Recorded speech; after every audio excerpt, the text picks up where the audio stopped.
மாணவர்கள் எவரும் போதைக்கு அடிமையாகாதீர்கள். அடிமையானவர்கள் மீண்டதாக சரித்திரமில்லை. எனவே உங்களையும் சமூகத்தையும் பாதுகாத்துக் கொள்ளுங்கள். உங்கள் நலன் கருதி கல்வி டிவி. கல்வி தொலைக்காட்சியுடன் இணைந்திருக்கின்ற மாணவர்களுக்கு வணக்கம்.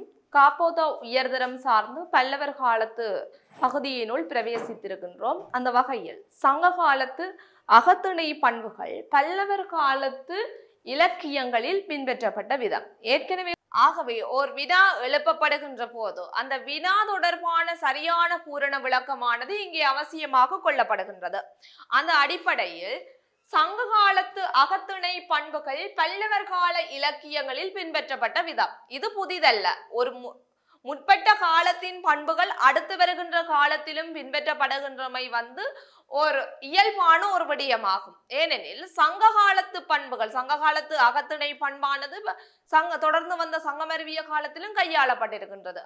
அதே பண்பானது அதாவது சங்க காலத்து அகத்திணை பண்பானது இங்கே பல்லவர் காலத்திலும் தொடர்ந்து கையாளப்படுகின்றது. ஆனால் ஒரு வித்தியாசம், சங்க காலத்தில் தலைவன் மற்றும் தலைவி மானிட காதலை எடுத்து எம்புகின்ற போது இங்கே பல்லவர் காலத்தில் அந்த அகத்திணை பண்புகள் எவ்வாறாக கையாளப்படுகின்றது என்று சொன்னால், ஒரு மானிடனுக்கும் ஒரு இறைவன், மானிடன் மற்றும் இறைவன், சங்க காலத்தில் மானிடருக்கும் இடையில் இடம்பெற்ற காதல் இங்கே மானிடருக்கும் இறைவனுக்கும் இடையிலான காதலாக மாறுகின்றது. அக்காதலானது பக்தியின் வெளிப்பாடாக இங்கே அமைகின்றது. உதாரணமாக ஆண்டாளை எடுத்துக்கொள்வோமாக இருந்தால் மகாவிஷ்ணுவின் மீது அதீதமான காதல் கொள்ளுகின்றார். அந்த காதலின் வெளிப்பாடாக தன்னை தலைவியாகவும் இறைவனை அதாவது மகாவிஷ்ணுவையை தலைவன் அல்லது நாயகனாக கொண்டு வழிபடுகின்றார். ஆகவே சங்க காலத்து அகத்திணை பண்புகள் பல்லவர் கால இலக்கியங்களில் எவ்வாறாக பின்பற்றப்படுகின்றது என நோக்குவோம்.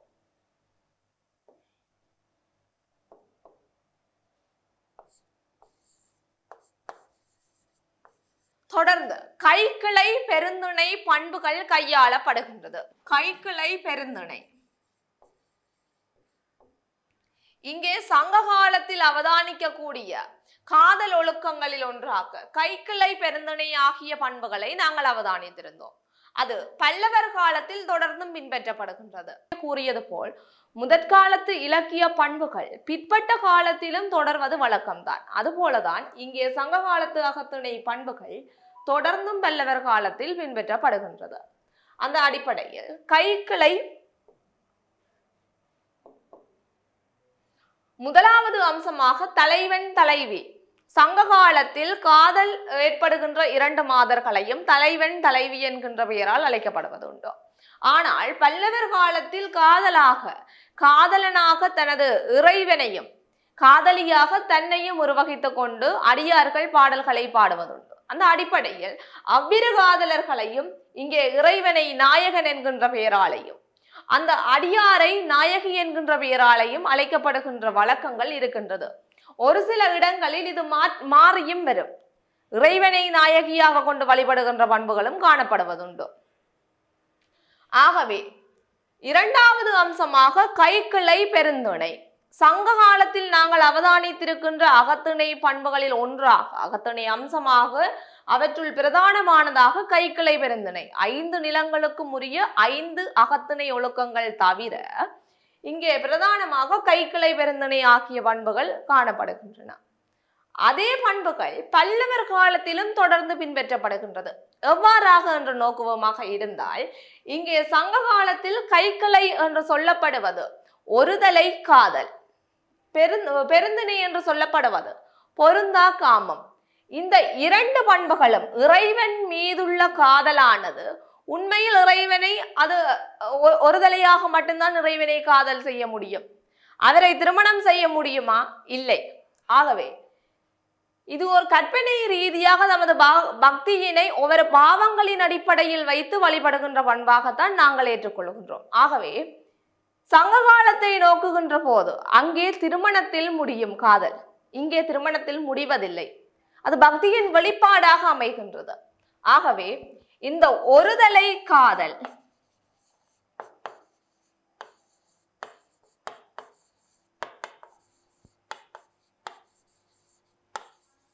மற்றும் பொருந்தா காமம்.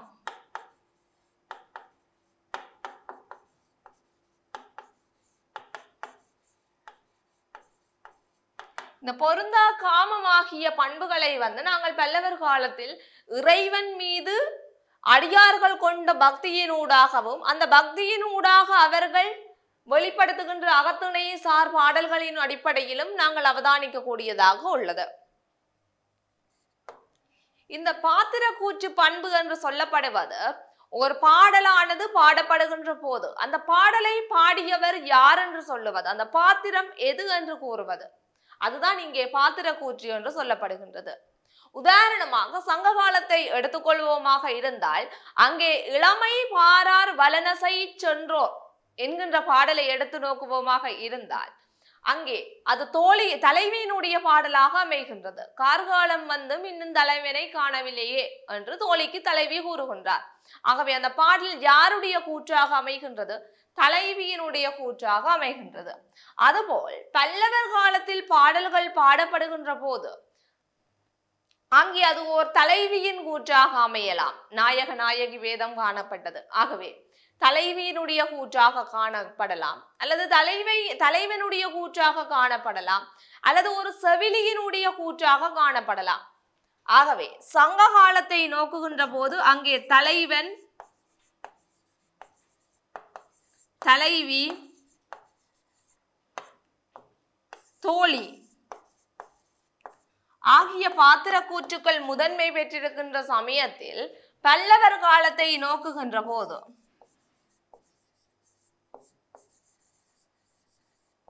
தலைவி மற்றும் செவிலி ஆகிய பாத்திர கூற்றுக்கள் முதன்மை வருகின்றன. ஆகவே சங்க காலத்து அகத்துணை பண்புகள் பல்லவர் காலத்தில் பின்பற்றப்பட்ட விதம் என்று நோக்குகின்ற போது தலைவன் தலைவி ஆகிய பயன்பாடுகள் சங்க காலத்தில் அதிக அளவில் காணப்படுகின்றது. அது பல்லவர் காலத்தில் நாயகன் நாயகி எனும் அடிப்படையில் மாற்றம் பெறுகின்றது. கைக்கிளை பெருந்திணை ஒருதலை காதல் மற்றும் பொருந்தா காமம் ஆகிய பண்புகள் கையாளப்படுகின்றது. அது பல்லவர் காலத்தில் இறைவன் மீதான காதலை வெளிப்படுத்துவதாக, பக்தியை வெளிப்படுத்துவதாக மாற்றம் பெறுகின்றது.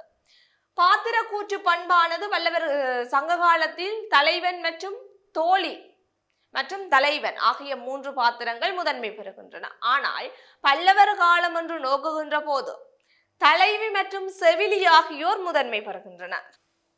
தூது மடல் ஆகிய இலக்கிய வடிவங்கள் இங்கே காணப்படுகின்றது. சங்க காலத்தில் தூது செல்வதற்காக தோழியை தூது அனுப்புகின்ற பண்புகள் காணப்படுவதுண்டு. அதுபோலதான் அந்த பண்பானது இங்கே இலக்கியங்களின் வாயிலாக வெளிப்படுத்தப்படுகின்றது. எவ்வாறென்று நோக்குவோமாக இருந்தால் இங்கே தூது என்கின்ற இலக்கியத்தை எடுத்து நோக்குகின்ற போது சிறையாரும் மடைக்கிளியே,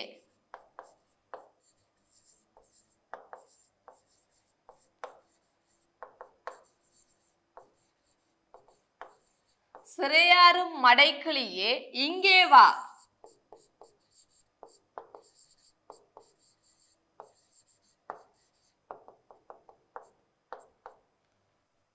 தூது மற்றும் மடல் ஆகிய பண்புகள் இங்கே கையாளப்படுகின்றது. தூது விடுகின்ற பண்பு, மடல் எழுதும் பண்பு ஆகியன கையாளப்படுகின்றது. அவ்வாறு பார்க்கின்ற போது தூது என்கின்ற இலக்கிய வடிவத்திற்கு உதாரணமாக சிறையாரும் மடைக்கிளியே இங்கே வா என்கின்ற பாடலானது திருஞான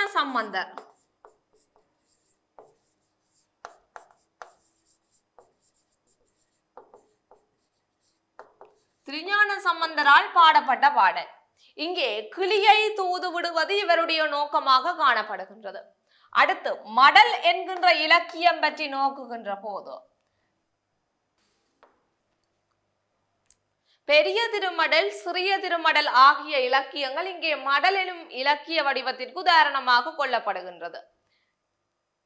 இவ்விலக்கியங்களாவன வைணவ சமயம் சார்ந்த இலக்கியங்களாக கூறப்படுகின்றது. அந்த அடிப்படையில் திருமங்கை ஆழ்வார் தூது மற்றும் மடல் ஆகிய இலக்கிய வடிவங்கள் கையாளப்படுகின்றது. இங்கே தூது எனும் இலக்கிய வடிவத்திற்கு உதாரணமாக சிறையாரும் மடைக்கிளியை இங்கே வா எனும் திருஞான சம்பந்தரின் கிளியை தூதுவிடும் நோக்கத்தில் அமைந்த பாடலை உதாரணமாக கொள்ள முடியும். அடுத்து மடல் எனும் இலக்கிய வடிவத்திற்கு உதாரணமாக திருமங்கையாழ்வாரால் வைணவ சமயம் சார்ந்து பாடப்பட்ட பெரிய திருமடல், சிறிய திருமடல் ஆகிய இலக்கியங்களை உதாரணமாக காட்ட முடிகின்றது. ஆகவே சங்ககாலத்து அகத்திணை பண்புகள் பல்லவர் கால இலக்கியங்களில் பின்பற்றப்படுகின்ற விதம் அல்லது பிரதிபலிக்கின்ற வகைப்பாடு என்று நோக்குகின்ற போதும் தலைவன் தலைவி பயன்பாடு அங்கே நாயகன் நாயகியாக மாற்றம் வரும். கைக்கிளை விருந்தினை பயன்பாடு பாத்திர கூற்று பண்பு, தலைவன் தலைவி தோழி என்கின்ற பாத்திர கூற்று பண்பு அங்கே தலைவி மற்றும் செவிலி ஆகிய பாத்திரங்களுக்கு செல்வாக்கு பெறுகின்ற அம்சமாக மாற்றம் வருகின்றது. தூது மடல், தூது விடுகின்ற மற்றும் மடல் எழுதி அனுப்புகின்ற பண்புகள் சங்க காலத்தில் அதிக அளவில் கையாளப்பட்டிருக்கின்றது. அதே பண்பானது இங்கே அடியார்களால் இறைவனுக்கு தூது விடுதல் அல்லது மடல் அனுப்புதல் என்கின்ற பண்பாக கையாளப்படுகின்றது. அதுவே சிறையாறும் மடைக்கிளியே என்பது தூது எனும் இலக்கிய வடிவத்திற்கு உதாரணமாகவும், அங்கே பெரிய திருமடல் மற்றும் சிறிய திருமடல் ஆகியன வைணவ சமயம் சார்ந்த மடல் இலக்கியத்திற்கு உதாரணமாகவும் கொள்ளப்படுகின்றது. அடுத்து பல்லவர் காலத்து பக்தி இலக்கியங்கள் பிற்கால இலக்கிய வடிவங்களுக்கு அடிப்படையாக அமைந்த விதம். பல்லவர் காலத்து பக்தி இலக்கிய வடிவங்கள் பிற்கால இலக்கிய வடிவங்களின்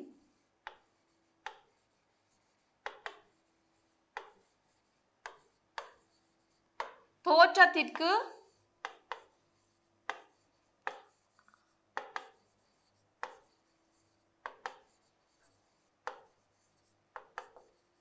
அடிப்படையாக அமைந்த விதம்.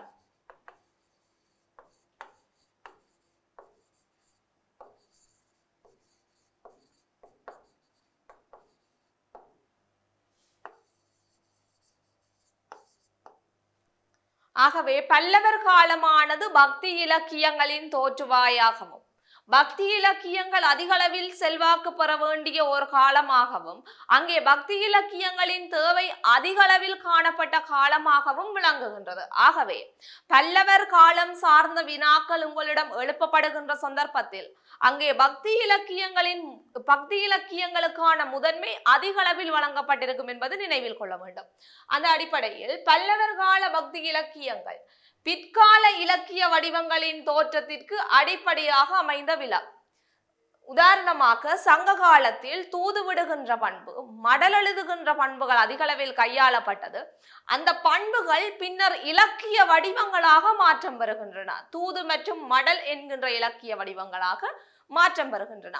இதே பண்பு பல்லவர் காலத்து பக்தி இலக்கியங்கள் அவற்றை அடிப்படையாக கொண்டு பின்வந்த சோழர் காலங்களில் எவ்வாறாக இலக்கியங்கள் ஒவ்வொரு புதிய இலக்கிய வடிவங்கள் தோற்றம் பெறுவதற்கு காரணமாக அமைகின்றது என்பது பற்றித்தான் இந்த வினா தொடர்பாக எழுப்பப்படுகின்றது.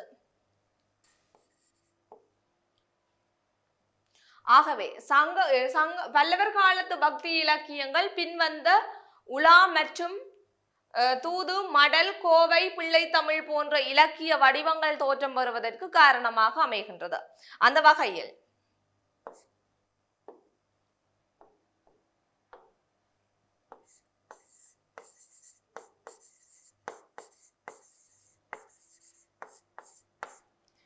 கோவை எனும் இலக்கிய வடிவம் சார்ந்து அதன் பண்புகளை உள்வாங்கி திருக்கோவையார் என்னும் இலக்கியம் படைக்கப்படுகின்றது.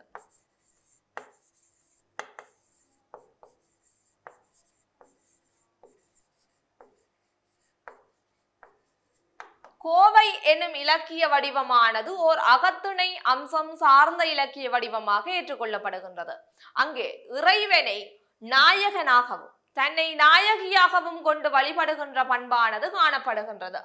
அதுபோல்தான் இந்த திருக்கோவையார் பல்லவர் காலத்தில் தோற்றம் பெற்ற பக்தி இலக்கியமாக காணப்படுகின்றது.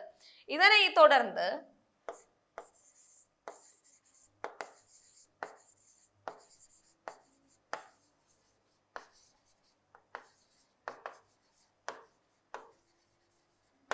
தஞ்சைவாணன் கோவை என்கின்ற இலக்கியமானது தொடர்ந்து வருகின்ற சோழர் காலத்தில் தோற்றம் பெறுகின்றது. அது மட்டுமன்றி கோவை சார் இலக்கியமாக அதிக அளவிலான இலக்கியங்கள் சோழர் காலத்தில் தோற்றம் பெறுகின்றது.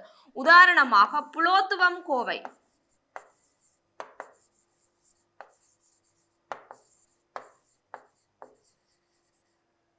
ஆகவே பல்லவர் காலத்து பக்தி இலக்கியங்கள் பிற்கால இலக்கிய வடிவங்களின் தோற்றத்திற்கு அடிப்படையாக அமைந்த விதம் என்று நோக்குகின்ற போது தூது, மடல், கோவை, பிள்ளைத்தமிழ், உலா போன்ற இலக்கிய வடிவங்கள் பிற்பட்ட காலத்தில் செல்வாக்கு பெறுகின்றன. அந்த வகையில் கோவை எனும் இலக்கிய வடிவம் சார்ந்து அமைந்த திருக்கோவையார், அந்த திருக்கோவையாரை பின்பற்றி பிற்பட்ட காலத்தில் தஞ்சை வாணன் கோவை, புலோத்துவம் கோவை ஆகிய இலக்கியங்கள் தோற்றம் பெறுகின்றன. இது மட்டுமன்றி இதற்கும் மேலதிகமாக பல கோவை இலக்கியங்கள் தோற்றம் பெறுகின்றன.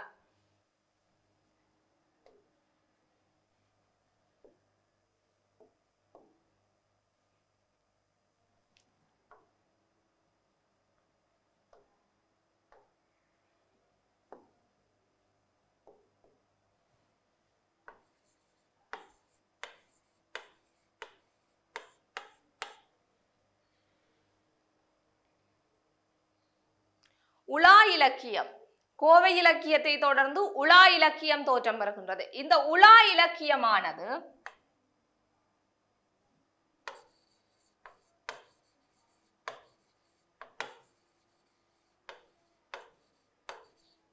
திருக்கயிலாய ஞான உலா,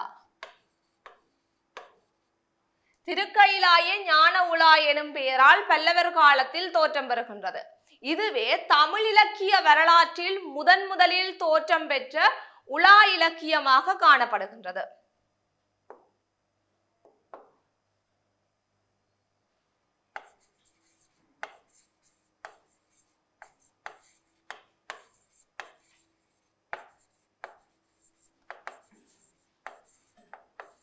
தமிழில் தோற்றம் பெற்ற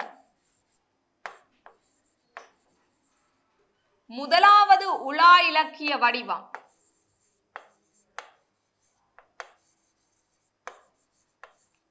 உலா இலக்கியம் என்று நோக்குகின்ற போது திருக்கயிலாய ஞான உலா காணப்படுகின்றது பல்லவர் காலத்தில். இந்த பல்லவர் காலத்து திருக்கயிலாய ஞான உலா எனும் இலக்கியமானது தமிழ் இலக்கிய வரலாற்றிலே தோற்றம் பெற்ற முதலாவது உலா இலக்கிய வடிவமாக கூறப்படுகின்றது. இவ்விலக்கியமானது சேரமான் பெருமாள் நாயனார்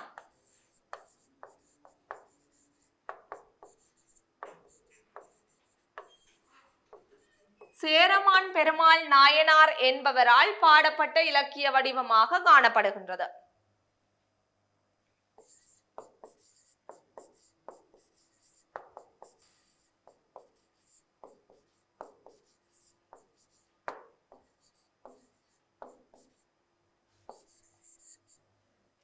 உலா வடிவத்தை கையாண்டு திருக்கயிலாய ஞான உலா பல்லவர் காலத்தில் தோற்றம் பெறுகின்றது. இந்த பல்லவர் காலத்தில் தோற்றம் பெற்ற திருக்கயிலாய ஞான உலாவை பின்பற்றியதாக பிற்பட்ட காலத்தில் தோற்றம் பெற்றதுதான் சொக்கநாதர் உலா என்கின்ற இலக்கியம் காணப்படுகின்றது.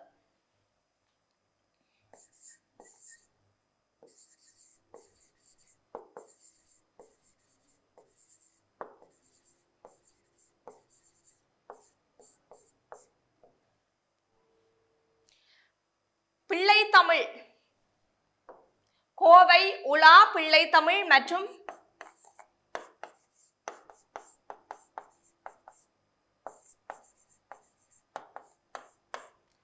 கோவை, உலா மற்றும் பிள்ளைத்தமிழ் சார்ந்து பார்க்கின்ற போது பெரியாழ்வாரால் பாடப்பட்ட பெரியாழ்வார் திருமொழி,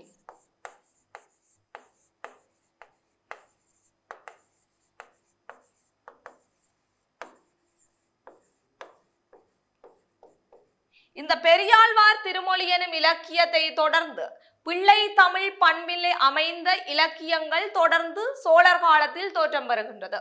அதனை தொடர்ந்து நாட்டாரியல் பண்பு கொண்ட இலக்கியங்களும் தோற்றம் பெறுகின்றன. எவ்வாறாக என்று பார்த்தால் மணிவாசகர்,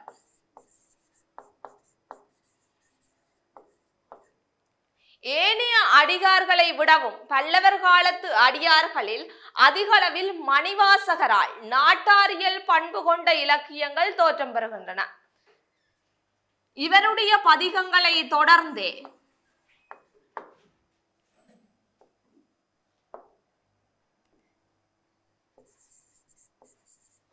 அம்மானை, பொன்னூஞ்சல்,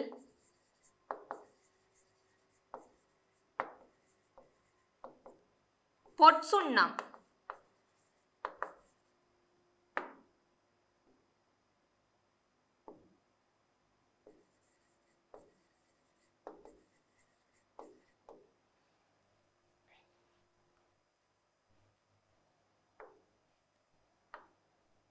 ஆகவே பல்லவர் காலத்து பக்தி இலக்கிய பண்புகள் பிற்கால இலக்கிய வடிவங்களின் தோற்றத்திற்கு அடிப்படையாக அமைந்த விதம்.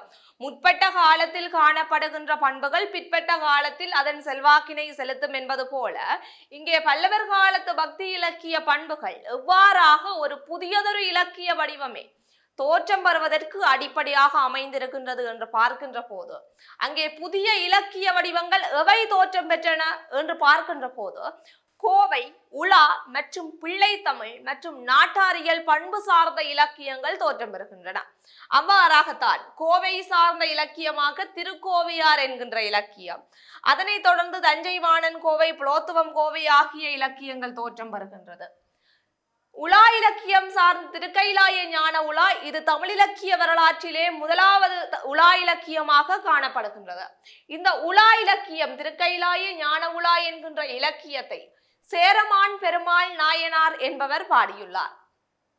அதனை தொடர்ந்து சொக்கநாதர் உலா என்கின்ற உலா பிரபந்தம் தோற்றம் பெறுகின்றது. தொடர்ந்து பெரியாழ்வார் திருமொழி என்கின்ற இலக்கியம் தோற்றம் பெறுகின்றது. இதனை தொடர்ந்து பிள்ளை தமிழ் என்கின்ற இலக்கியம் சோழர் காலத்தில் செல்வாக்கு பெறுகின்றது.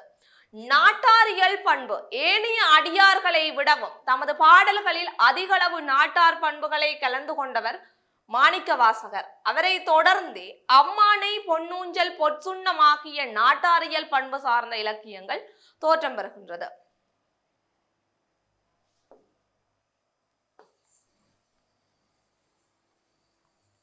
வடிவமாக காணப்படுகின்றது.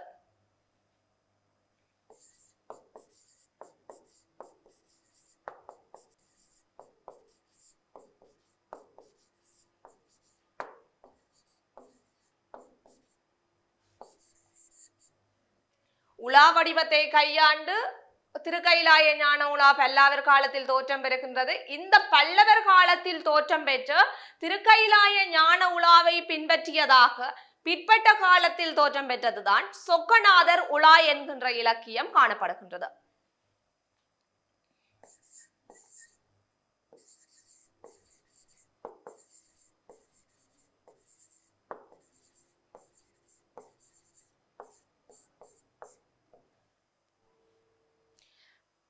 பிள்ளைத்தமிழ், கோவை, உலா, பிள்ளைத்தமிழ் மற்றும்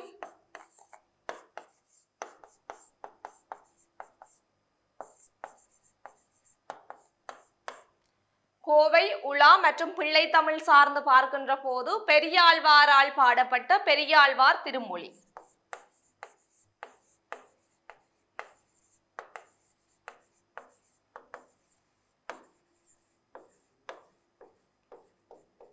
இந்த பெரியாழ்வார் திருமொழி எனும் இலக்கியத்தை தொடர்ந்து பிள்ளை தமிழ் பண்பிலே அமைந்த இலக்கியங்கள் தொடர்ந்து சோழர் காலத்தில் தோற்றம் பெறுகின்றது. அதனை தொடர்ந்து நாட்டாரியல் பண்பு கொண்ட இலக்கியங்களும் தோற்றம் பெறுகின்றன. எவ்வாறாக என்று பார்த்தால் மணிவாசகர்,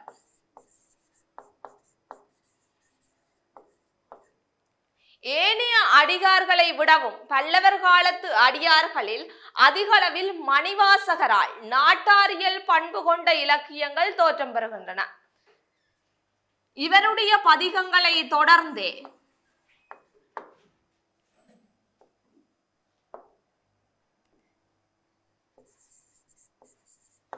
அம்மானை, பொன்னூஞ்சல்,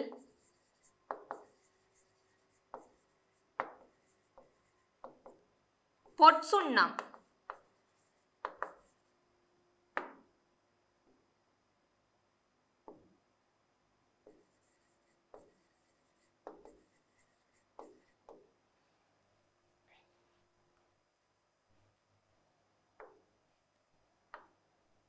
ஆகவே பல்லவர் காலத்து பக்தி இலக்கிய பண்புகள் பிற்கால இலக்கிய வடிவங்களின் தோற்றத்திற்கு அடிப்படையாக அமைந்த விதம்.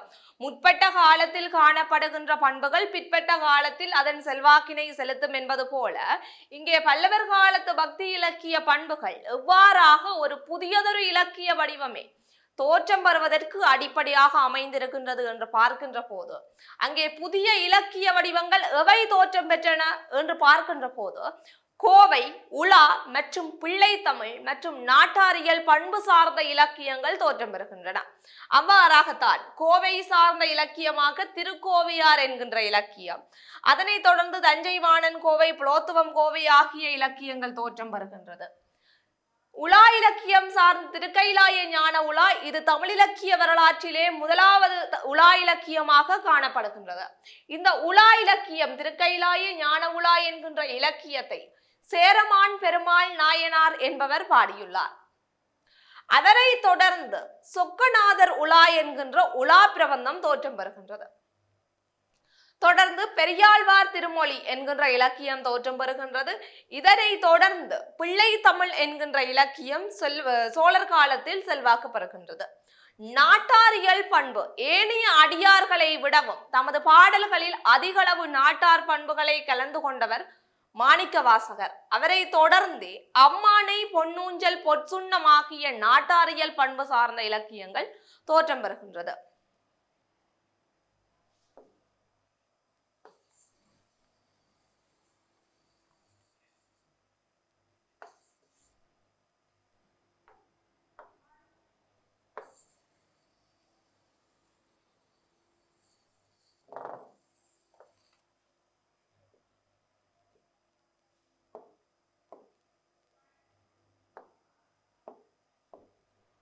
தமிழிலக்கிய வரலாறானது பல்வேறுபட்ட காலகட்டங்களாக வி. செல்வநாயகம் என்பவரால் பிரிக்கப்பட்டுள்ளது. அந்த அடிப்படையில் சங்க காலம், சங்கமருவிய காலம், பல்லவர் காலம், சோழர் காலம் எனும் ரீதியில் பல்வேறு பாகுபாட்டிற்கு உட்படுத்தப்படுகின்றது. அந்த அடிப்படையில் பல்லவர் காலம் பற்றி நாம் இப்போது படித்துக் கொண்டிருக்கின்றோம். அங்கே எழுப்பப்படுகின்ற வினாக்கள் சார்ந்தும் ஆராய்ந்திருந்தோம். இனி வருகின்ற வகுப்புகளில் இங்கே தமது இலக்கிய பணிகளை ஆற்றியிருக்கின்ற அடியார்கள், அதாவது ஆண்டாள் மற்றும் மாணிக்க வாசகர் போன்ற அடியார்களின் சிறப்புகள் பற்றி அவதானிப்போம். நன்றி. கல்வி டிவியில் புத்தம்புது நிகழ்ச்சிகளை உடனுக்குடன் பார்த்து மகிழ எமது Facebook மற்றும் YouTube பக்கத்தை லைக் செய்யுங்கள்.